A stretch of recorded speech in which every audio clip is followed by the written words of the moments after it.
Hello বন্ধুরা, আমাদের ৩ প্রজাপতি চ্যানেলের আপনাদের সবাইকে স্বাগত। আজ আমি ডালিয়া গাছের পরিচর্যা দেখাবো। এই গাছ আমি শুধুমাত্র মাটি, বালি আর ভার্মিকম্পোস্ট মিশিয়ে বসিয়েছিলাম।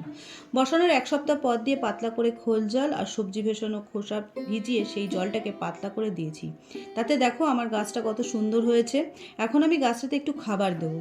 জানেন তো, একটা মা যখন তার বাচ্চাকে এই পৃথিবীতে আনে তার যেমন অনেক প্রোটিন দরকার হয়, তেমনি আজকে আমার এই ডালিয়াগুলোরও কদিনের মধ্যেই ফুল দেবে। এই জন্য ওদেরকে একটু ভারী খাবার দিতে হবে, যাতে ফুলটা সুন্দর করে ফোটাতে পারে আর রং এবং ফুলটা যেন অনেক দিন গাছে থাকে।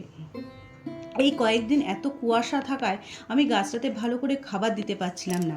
আজ একটু রোদ্দুর উঠেছে, তাই আমি গাছের মাটিতে একটু নিড়ির সাহায্যে খুঁড়ে আমার বানানো একটা মিক্স খাবার দেব।